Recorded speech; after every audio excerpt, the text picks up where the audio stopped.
Welcome back, Cowboy Nation. It's your boy, Cowboy Jeff Freeman, along with Gil Johnson. And this is the Big Sports Talk Podcast, where we talking what we know and love. That's Dallas Dallas Cowboys. Cowboy football. What's up, Gil? Man, you see that game last night? A Man, listen, tie?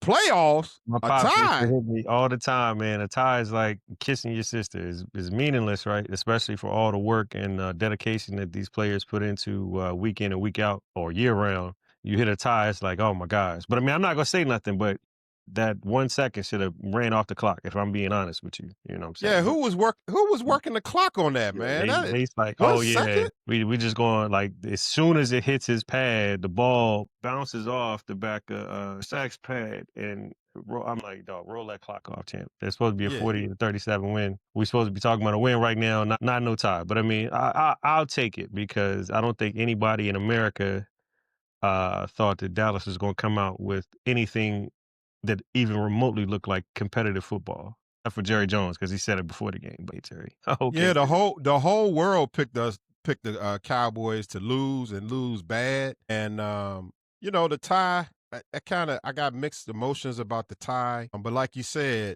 that should have been a run. We should have got that game with a runner. It shouldn't have been no 1 second left. I don't know who was working that clock, but that was just kind of a bonehead play by Love, man. You taking that chance? I mean, that could have went the other way, man. But the Cowboys should have won that game. Yeah, that sounds like a repeat record right now. Week 1 was like that. Here we are week 4 with the same outcome where, a matter of inches and a few plays here and there, and we're looking at 3-1 instead of I don't even learn to say it. 1, 2, and 1. Yeah. What does that stand in this grand scheme of the season, Gil? What I mean, what do you do with that? With a tie? How's Exactly. that? I don't understand that. Right. Right, right. But So I so it was a homecoming for Micah Parsons. And that defense, looking at all the podcasts out there and all the announcers are saying that this was the second coming of the 85 Bears, one of the top in the league. So Micah Parsons come back. It's a lot of emotions there. How do you think this team did against Micah Parsons? So I think in previous episodes we kind of talked about expectations and we kind of were unsure of, our head coach and of our offensive coordinator. But after 4 weeks of football, I've learned one clear cut thing. Shotty is a hell of a coach. Okay. Him and that and his OC, they know how to properly game Clayton plan, Adams. take advantage. Yeah, Clayton, and take full advantage of personnel that's provided to them. I wish they could do both sides of the ball, but I'm like, dang, if you would have told me, going into this game, Mike is returning home. You look across there and what Green Bay's front seven can do and has done, this season, and we're going into it without BB or Booker, and then say, yeah, we're gonna lean on him. I'd have been like, yeah, I had it chalked up for a long day for Dak Prescott, but to my surprise, man, they really, I'll even count that tackle at the end of the game in the overtime as a sack. No. I really feel like if it was instead of it being Ferguson, if the guard had got a hand on him, one more second and it would have been over with. He would have ran that thing in there, dived over the top, and then it'd be a whole different ball game or story. But yeah, I think they did a more than excellent job preparing for Micah to taking him out of his rhythm. They doubled him, they chipped him. Williams got in on a lot of those blocks. A lot of stuff they just took him out of his game, which I expected. If if a team knows how best you play and how well and what you like to do, they know what to do to kind of take you out of your rhythm. But you couldn't ask for a better game plan than what was laid out. Because I promise you, Vegas, Hollywood, Stephen A, Shannon Sharp, any kind of professional athlete, they were like, nah, Dallas about to get spanked today. And they went in the complete opposite direction. They did a great job against that Packers defense. Man, I must say, I was nervous about the Steele matchup and Parsons, on that side rushing but Steele and Guyton, they gave it to that defense. The Cowboys ran the football very effectively, and the offense handled that defensive line, I mean, pretty well. Even when they brought in Nate Thomas, man, I think Steele had got hurt for a second. They took him out, then he was on the right side, then they flipped him over to Guyton to give Guyton a breather. And he did well, man. He held Parsons in check, and they just was really effective moving the ball up and down the field. And so I give kudos to that to the Cowboys offensive line, even with T.J. Bass and Brock filling in at center and guard. Man, it's just like they didn't even miss a beat in that run game as well as in the passing game. Yeah, and let's Micah getting that garbage sack at the end. I mean, that's not really a sack, man. But I know It fits statistically the it goes in the storyline. stat book. But it did impact the game because if he didn't stop If he didn't stop Dak, Dak, that was he running that yeah, that anyway. was a touchdown. But even though he didn't get all the sacks, he did have quite a few pressures. I think he ended up with 8 pressures, Gil. So he did. That was definitely a pretty good game. It still remains to be seen who won the trade. But overall, that Parsons, he did pretty good, and I think the Cowboys line did pretty good. Yeah, they did a wonderful job. Like I said, I think even me, I had doubts that they would even be competitive in this game because of the shortcomings, let alone, I was watching the pregame. He came in that white suit and he was coming through the visitor side to get in there. He was pissed. They Yeah. out here doing the wand, checking his bag. He like, man, I'm not even supposed to be over here with that. I said, I got something for Yeah. y'all today. I got something for you. But yeah, it's still early, man. That trade, I think time will tell. We need at least 2 years, 2, maybe 3 years to kind of evaluate whether or not that trade was worth it. Probably 4 years because you got to get these rookies and see if they turn into anything. Yeah, man. Dak Prescott, Gil. Hold on 1 second. Hold I'm on. gonna just say Dak You Prescott. talk while I do this. Hold on. Man. Keep talking. Yeah, keep talking. I'm coming. Hold on. Dak Prescott put on one of the best performances of his whole career. Hear me? You hear me? You No hear me? Dak Prescott shade, not on this podcast. No No, slander. you're not talking about No Dak slander. Prescott on Okay. here. No slander from my QB, big dog. He went out there. He went out there without his number one weapon. Okay. And he had a new running back to this team. Okay. They looked at each other and said, man, we about to take over this damn game. Okay. We about to take over this game. I don't care what they got over there. We're not giving Micah nothing tonight. Okay. Tonight. All right. He was masterful. He was, I mean, you know what? He's been this way the entire season, to be quite honest with you. It's just a matter of different key moments or drops or whatever the case. But I think he's been playing the best football of his career this season. Like he's been super accurate. He's been placing the rock in positions for his receivers to make plays, dropping it in the bread basket, accurate, right in your hands. And it's kind of like, wow, like, okay, where was this, 4 or 5 years ago in the postseason? We still got a long way to go, but I'm like, man, this one just feels more of, I have a chip on my shoulder. I have doubters. This is his game is showcasing what other players would just talk to the media about. Like, y'all know who I am, this, that, and the third. He is like, you know what? I don't talk much, but I'm about to go out there and show y'all who I really am. And I really wish, I really hope that, commentators don't brush off what he's accomplishing right now because, it's easier for other teams that have loaded rosters or they have key guys that are healthy and they play healthy the entire season.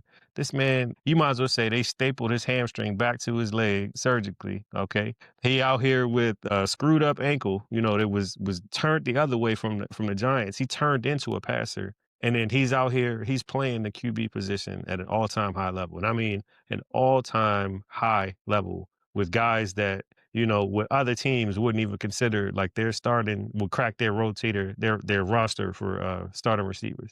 And I love it, man. I give him the utmost, credit for this one. Like I said, it just stings because it ended in a tie. And it's like, man, I'll take the loss. Tie. But, oh my God. God. That work, it deserves something. It deserves some type of, where can we put this?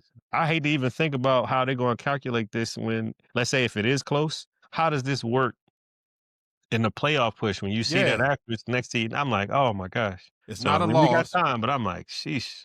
It's not a loss, but it's not a win. Yeah. But look, let me tell you, Dak balled out, and one of the things that they're never going to show up on the stat sheet is the way how comfortable he was moving in that pocket, man. He looked amazing and looked comfortable, like he was sitting at home on the couch watching the game. I mean, he moved, he felt Micah come up that one play. Micah got to him that one pressure that Micah almost caused the fumble. He just slipped up. He just stepped up in the pocket, Sweet delivered feet. a pass. He no wasted movement. He's moving around. It get a little bit shaky. He'll roll to the right. He move. I mean, he just was man. He just looked amazing last night, and he put most of those passes. He put them right there for the receiver to give. That one, I don't really want to get into Pickens yet, but that one that he threw that 50-50 ball down there on the sidelines with two defenders, man, he put that thing. It couldn't have been put even better. I mean, that was one of the top, probably one of his top throws that he's ever made. That's one of his top throws. So Dak looked really good. You could tell the confidence in this man. It's not like the old He looked deer in like the he's having head. fun again. He's a seasoned vet. He done been through the fire. He done heard, the ridicule, been through all this, and now this man is on a mission. And I just, like I talked to you offline, I just hope that we don't squander this type of play. It's important that he get MVP. That's a big accolade to get, but I would rather have a Super Bowl, and I'm pretty sure he would rather have a Super Bowl than an MVP. Yeah. Excuse me. Man, I think really for a good tester for players, right? Because the fans get caught up with the individual accolades like MVP and, touchdown leader and breaking records like that, right? But as a player, as a competitor, you're taught your whole life to go out and win. You basing your career off of wins, So I look at Dak and he's like, look, listen, even if I was in the conversation, right, I would have to play like out of my mind. I had to put up 60 touchdowns for you all to consider me just because I have he has a star on the side of his helmet to win that award or that trophy, which is the situation like, okay, I'm not even focused on that. I just want Just to want to get win. into the postseason and I want to win an NFL Super Bowl championship. It's honestly, to be quite frank with you, it's the greatest storyline ever. Can they get one before Jerry, or even if Jerry goes before they get another championship, right? Can Dallas return to like in the documentary? Prime said they're not chasing other teams; they're chasing the old school Cowboys. They're chasing the triplets. They're chasing that '90s dominance. And I think this year is the first year where I've really seen it on his mind. Like, okay, forget everything, forget the excuses, forget what I don't have. Every week, I'm about to come to work and I'm going to make these guys better, and I'm gonna showcase why I'm the QB1 of this team. Yeah, and I know, we talk about, I've had conversations with you about this team, referencing the Cincinnati Bengals. I said, look like we're looking real Cincinnati Bengalish, I must say, with the way that we have Dak having to put up all these points. But it is what it is. I mean, the defense is not performing. This team is on Dak's shoulders right now until this defense showed up. I'm not gonna change my opinion of that because that's just what it is. This defense is not performing. And Dak, looking at the game last night, third and long, third. I mean, he delivered. Normally like, man, I know it's gonna be a punt. They're gonna About to hand it come off off. the field. They're Go ahead. gonna, hey, they're gonna hand it off, Gil, and Yeah. then we're gonna punt. But they were like, hey, Shotty was like, hey, we're gonna run this across the middle. Bam, Ferguson, first down. Bam. Man, he just was delivering those throws in clutch times. That's why I know there's So just a different thing, man. if I could pause you right there, right? Okay, so previous years when we run into those situations and it's like third down, 35 or 38, and we just come off the field. Yesterday's game felt different. Hmm. Shadi was like, listen, I have utmost confidence in you as a player, and I'm gonna Yeah. put you in the best position for you to play your game. That felt different to me. To me, it was like, you know what? I'm ready to live and die by the decision that you make on this field, but I'm going to give you the best option to make it work. That was a cultural change that I think we haven't had in a while. I kind of compare it to how Harbaugh and Lamar Jackson is. Like he would always go up and say, "Do you want to go for? How do you feel about going for a fourth down? Or how like I got your back 100%." And I think that's a serious difference maker with this season because we had no idea, if this guy if he could really be the coach and if he can get that out of his players. And I really feel like right now, man, the offensive side of the ball, all I really need is like maybe two to four tweaks on the defensive side. I don't need to be, number one defense in the league. I need a stop here and there. And games going forward in the future will look a lot different if Dak can continue to play like he's playing.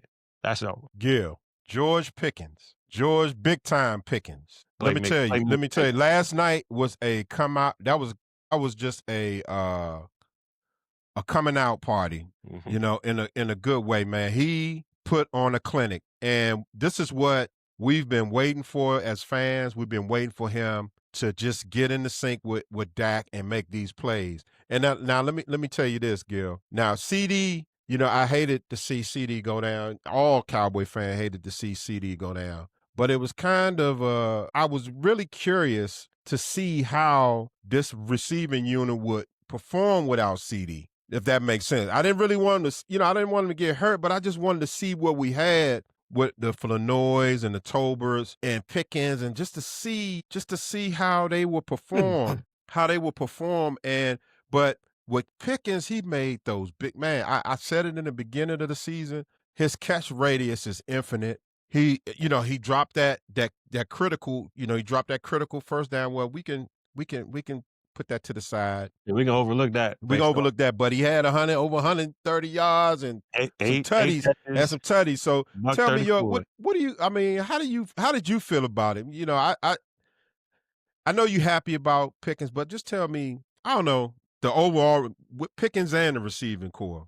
So number one, right? So last night, Dak he completed passes to 8 different receivers on the field. Okay, Wow, which to me says, okay, Pickens did a damn good job of stepping in at the number one receiver spot. Okay, absolutely. you know, that's the ultimate, you know, if you want to be a number one, it's not always about you getting the most snaps, you know, getting the most catches and the most yarders and all the touchdowns. A number one means a coordinator is planning for you, trying to take you out of the game, trying to, you know, like, all right, make sure we keep this guy as best we can under wraps so that, you know, they got to force it to other players. First half, this is the bomb we throw, goal line, that perfect 50-50, you know, close to the sideline. Like, look, this the only place I can put it for you to catch it.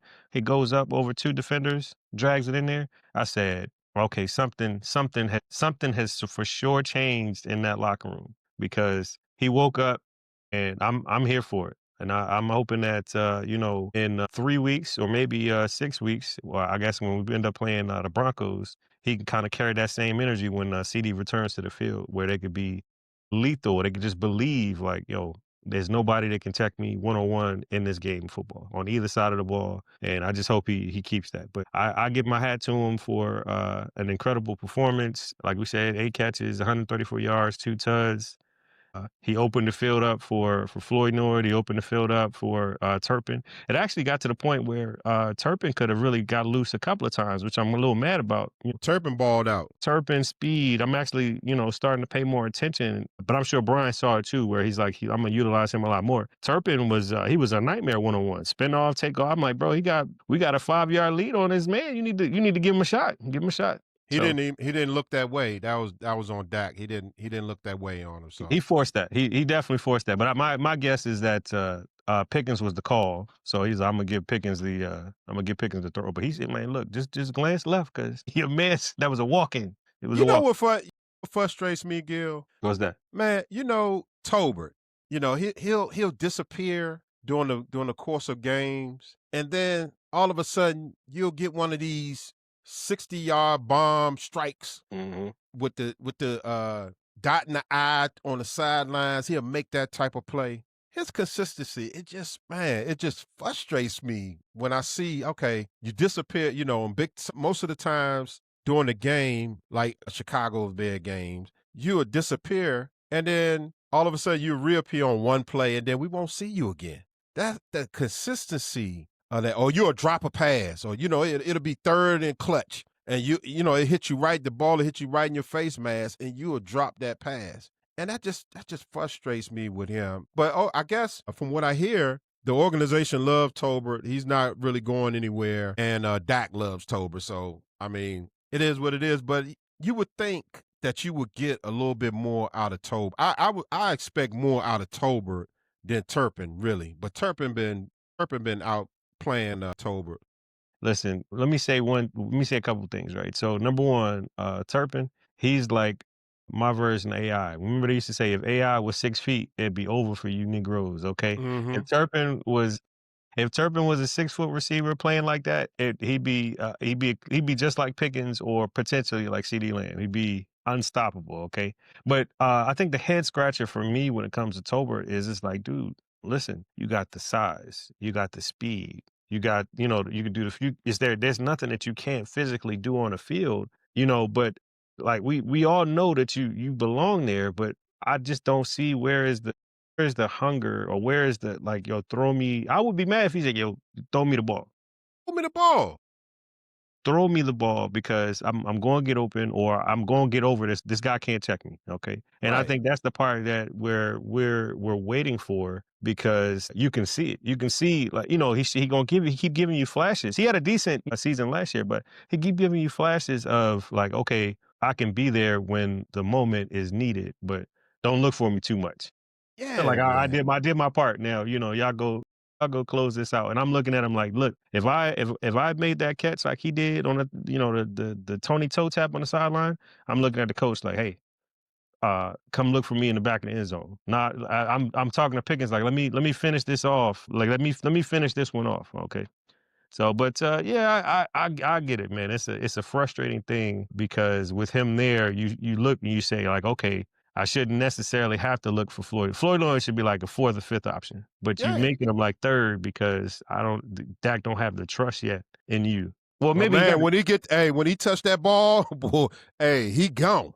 When he got that end of the round, he gone. He got the dotted eye. He got an out pass, I believe, last night and he just shows up when they call his number, and that's what you want. That's what I want for Tolbert. I just want him. He on the off season he says all the right things. I'm gonna do better, this, that, and the third, but it got to translate on the football field. But with that being said, Gil, the linebacking core oh of the man. Dallas Cowboys. We're not going to talk about the D line. We're going to talk about the linebacking core right now. Hmm. What are your feelings about the linebacker? I know what I feel, but I want to hear your perspective on this linebacking core right now. So this is a C+ unit at best. Okay, number Man, one. that's very generous. And I'm exactly. I'm being very generous because I can't say that they've given me a complete picture because the guys that make plays are on snap counts. They're not in the game. They're not in the full game. They're not starting. I don't. They don't get the full reps of a game. But like I was telling you before, like I get the sense that this is an evaluation process. Like I've never seen this before, but it just feels to me like okay, we're giving guys opportunities in limited moments. And then when they do get on the field, they're like hungry to make plays or mistakes. But they're so like, okay, I got to do something because I want to stay on the field and I don't want to come off. But it's either to our benefit where they make a great play or to our detriment to where it's like, okay, I just messed up big time and it's a costly penalty. That's where penalties come from. When you got a guy thinking too much on the field instead of like, okay, I know the defense and I'm ready to take my position and what I'm supposed to cover or where I'm supposed to attack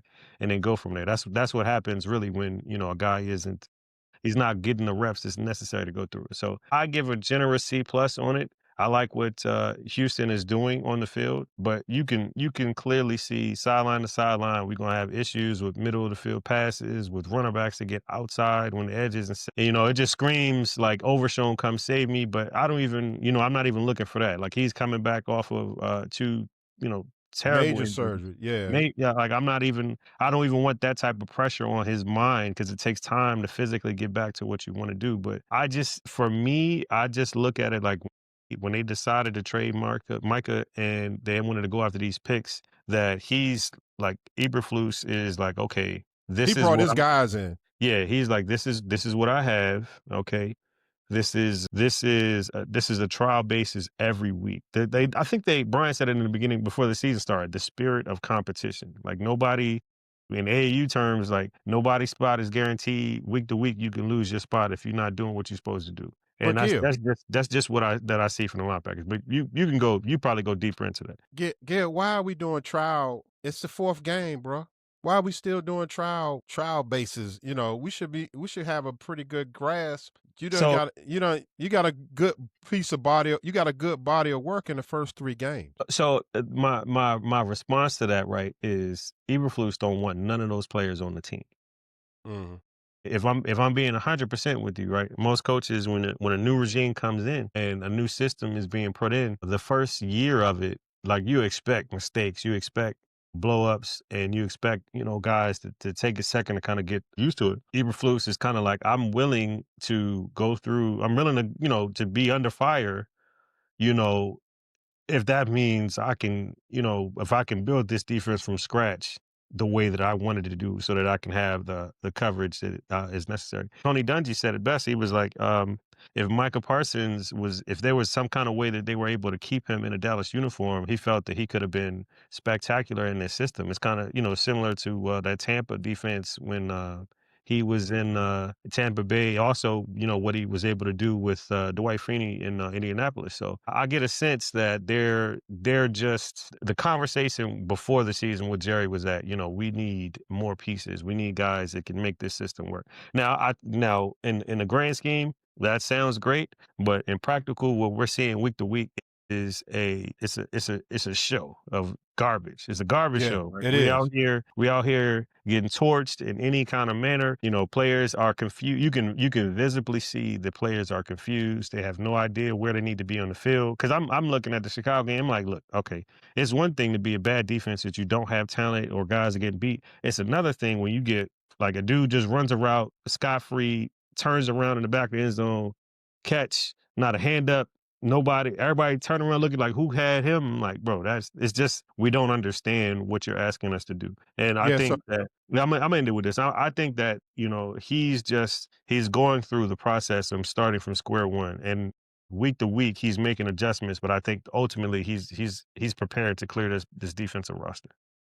Yeah, he most of these guys he brought in. I know he didn't anticipate Micah Parsons leaving, but particularly looking at the linebacking core, Jack Sanborn, he's processing the play. He can see the play happen, but his physical is not matching him with his IQ, and he just got exposed. He really got exposed last night. Josh J. They just Love was just throwing. Yeah. Dumping it off in space against, and they just exploited Jack Sanborn. He was just dumping the ball off in space, and Jack Sanborn just could not get to him. Even when they were handing it off to him, Sanborn, he'll scrape across and he'll get to the hole, but he just was not athletic. He just not athletic enough to get to that spot and make that play. And then you had Kyler Murray. I mean, I keep saying Kenneth Murray.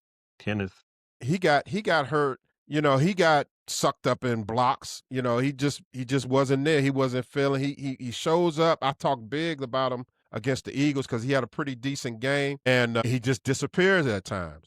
Then they brought in.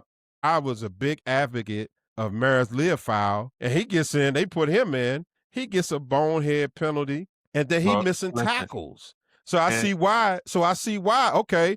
I see why the coaching staff don't want to put him in. Then you put the rookie in, Shamar. And then Shamar is out. He don't know. He like, man, what is going on? He getting cooked. So I'm going to just chalk it up right now. We just don't have the talent right now to, and then people and then you sit Damone Clark out. He's not activated. Y'all deactivated Damone Clark, who's probably been the most solid linebacker that you done had. Overshown, he's coming back in November, and that's a big question mark. So I don't want to keep beating a dead horse, but it just they did. I guess you just got to check it. I'm going to move on. You just chalk it up that this unit is not I don't anticipate anything better. I don't see it. They are what they are. Like they expect what they expect. So, Gil, we've said all that. The secondary is the elephant in the room. I say this for last. The secondary is a big elephant in the room. They finally brought Bland back off of injury. Snap count. So hold on. You know what's crazy? I hate when they say, okay, we got a guy back and then we put him on a snap count. I'm like, you're saying to me that you want to play him limitedly, but he's not healthy enough to play the full game. You know what that says to an offense? The offense said, "Man, we going right. He not ready. Going right. That's what they did. Bro, like I wouldn't even put that in the report that, oh, he's on a snap count or we're gonna bring him in slower, this, that, and the third. I would just say he's clear, that he's healthy and protect him in a different way. But it doesn't make sense if a guy has to be snapped like that. If he had to be set up like that, they're gonna make it hard for it. They you know that. You know that. They went right at him. Right, smack, and it was bad too. I'm like, dog, I'm like, look, bro, I know you've been out, but you do remember how to turn your head around, right? You did get 11 interceptions. Like, turn around, put the ball. Like, come on, man. They It was cooked bad, him on the. that's dangerous, right? Because Yeah. that's how confidence goes down when you're coming back from an injury. You want a guy, once confidence drops, then now we got a bigger problem than them physically saying like, okay, my limbs and stuff, I can trust my body to do what I need to do. But yeah, it's Hey right out. Gil, I think we can go ahead and get rid of Elam, man. It's I think time they to can clock go out. ahead and it's time to just cross him. Don't Go even ahead, put him close out your there no locker, big more. dog. It's time for Man. you to go ahead, go turn your key in, buddy. Yeah, I think you need to go ahead and hang your cleats up, dog. It just don't look, man. Oh my goodness, man. He is getting roasted. I mean, every week, and it's just like, what Yeah, in the world? And then, I mean, they put Diggs on the bench. Diggs getting cooked. It's just painful to watch, man. This offense is putting their best. You getting a good offensive effort out there. They are pushing the ball downfield, they're answering, man. All we need is one stop. Right. Every time the defense got on the field, I cringed. I'm like, man, come on. Okay, it's 3rd and 8. It's 3rd and 8. Then they playing 7 yards off the ball on 3rd and 8, and dropping 8 in coverage, man. I'm like, what are y'all doing? Tucker Kraft having an all-star game. So he going across the middle, first down. I'm like, oh. Kraft can play, but I'm like, man, this is crazy. So the part that makes that so bad, right, is we all know the mantra: defense wins championships, yada yada yada, this, that, and the third, right?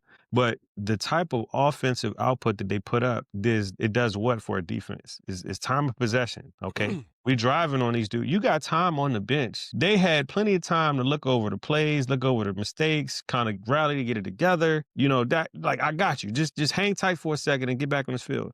They get back on the field and they look more lost. Yeah. And like every time they came, it's like, bro, like what is going on? Look. I'm like, hold on, who got swapped? Yeah, that was the thing. So we're rotating linebackers. So you're like, wait a minute, isn't what's called the game? Nope. He's out on this series. I said, oh, so yeah, it's bananas how they're doing this rotating thing at the linebacker spot, because obviously these second unit guys do not know the playbook as well as they should be. We need to probably, as the season moves on, I'm pretty sure I'm hoping as a coach, he'll make the adjustments to do something a little more traditional and, put like declare starters, declare captains as whatever he got to do. Let me not say captains, but, declare who the starter is going to be and who's going to hold these positions, and then like stop this rotation, bro. Hey, for one thing, they need to put James Houston on the field. Let's stop. Okay, let's stop playing this game, man. Let's stop playing this game with Dante Fowler and all. Hey, man. Put James Houston on the right end and let him ball out, please. Cowboys, Jerry Jones, Eberflus, all of them. I don't know. I don't know with Dante Fowler, and it's just like, man, y'all paid the money. Okay, it didn't. It was a business decision that didn't work. I mean, I know you paid him and everything, but hey, it didn't work. Let's get James Houston on the field. Let's get him more snaps. Okay, let's put Ezraku and James Houston on the field and bring Clowney in to spell both of them. I would do that, or maybe you could flip Fowler to linebacker position. And let's put Damone Clark at linebacker. Come on, man. And let's put Kenneth Murray. He's probably your best linebacker until Overshown come back. Put these boys on the field. Yeah, let's put Rebel and let them get comfortable in what it is. Yeah, that's all I ask. Yeah, put Reddy Stewart.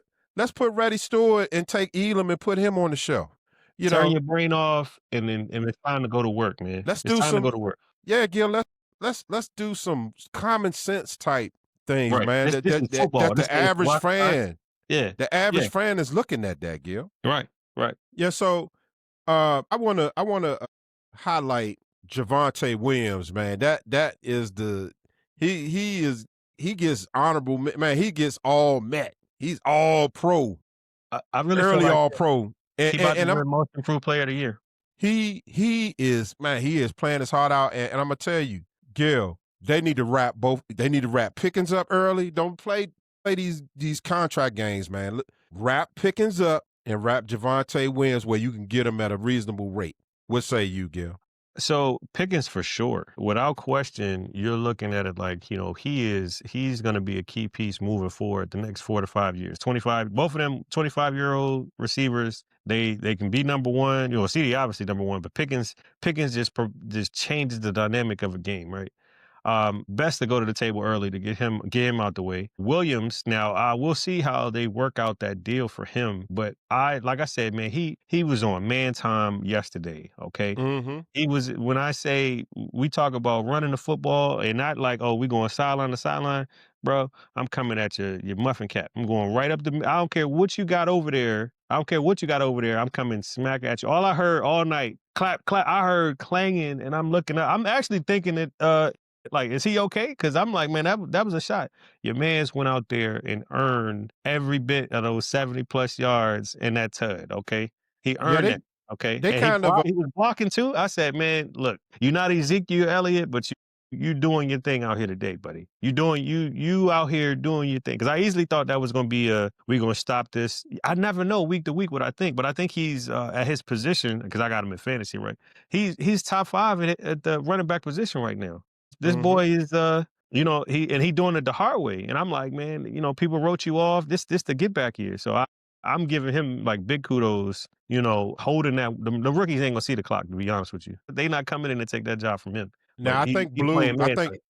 I think Blue is going to come in since Sanders went out with an injury. But Yeah. all the praise that we gave to Shotty, I would say that he had a couple. They had a couple of. They left some plays on the field in that red zone where they could have used Javon. They didn't give Javontae Williams a shot to run the football into the end zone. And you're in the red zone. He was gashing Green Bay all night, and then you kind of abandoned the run in the second half where, okay, they stopped him on one play, but you didn't really. Yeah, like come back to him. Come They back didn't to him. come back to Come him. back to him. Yeah. They didn't come back to him, and you got to give him that. You got to get that bell cow touches, man. You know, you want to limit his snap count, but he's giving you 4 or 5 yards of carry, Yeah, and he then motivated, bro. and then in that red zone, man, we could have ran on them, man. They're not even, their defensive line is not even. They're not better than the Giants' defensive line. No. I mean, I wouldn't say they better than the Giants' defensive line. So they could have ran that. They could have ran him, gave him a few more touches. Even on 4th and 1, they could have gave him the ball, and I Yeah. think he would have made. You got to take that I'm definitely a chance.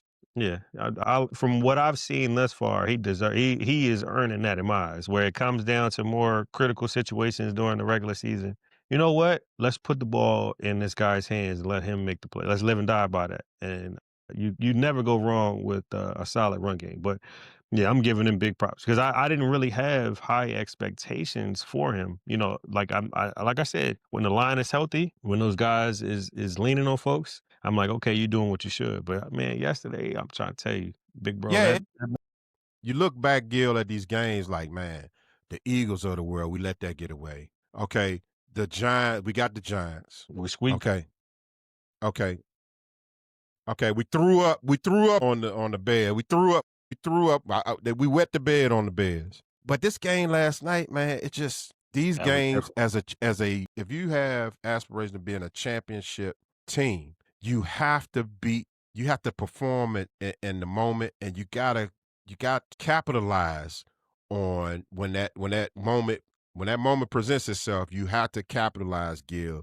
And these games like this, man, it's just like, man, at the end of the year, you be like, man, we should have had this team. Should have got the Eagles. Should have got, it just Yeah, they you always got come to, back and bite you in the early part of the season because as the yeah. season moves on, health becomes a factor. The talented teams can afford to take, setbacks or losses because they can muscle their way out of it. But, we got some pretty significant shortcomings right now. So it's like you can't afford to just go ahead and tie and, drop Yeah. passes that would have won the game.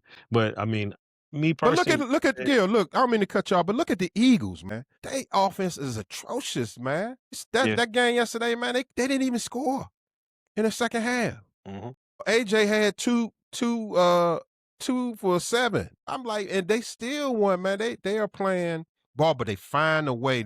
The Phillies of the world, the Kansas City Chiefs of the world, no matter how terrible they play, they Yeah, always you find just a you just way. figure out some way to get out of the game, because at the end of the day, it don't matter how you win. A win is a win. Yep. Win is a win, and you don't have to look back and say like, "Dang, we lost that game because I didn't." You could be disgruntled when you're winning. Like I hear all the talking about AJ Brown and the tweet and the Bible verse and the scripture. And I say that's all fine and dandy. I mean, I don't see how those two things necessarily correlate, but um, I can understand your frustration. It's like, I didn't come here to be $1 million decoy. Okay. Mhm. I didn't come here to not, like it's not fun for me to be on the field all game long running these routes. And then my quarterback, he can't get me the ball. Like, so I argue with guys all the time about, QB play and how important it is. And, people talk about winning instead of third. I said, you'll see what happens. You got to at least feed them. And I think the part for me is I'm so confused. Like, I'm sorry, the first half of the game, he should be getting the ball. Mhm. You should start He had 9 targets, so he can't really complain. You getting the targets. It just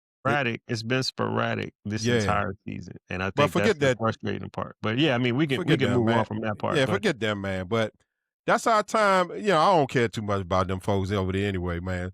But hey, Cowboy Nation, the good, the bad, the ugly, we're gonna always love our team, man. And mhm. right now, this is our time. Thanks for hanging out with us with the Big Sports Talk podcast. And be sure to like, share, and subscribe to our channel. And till the next time, Cowboy Nation, so See you on the next. long.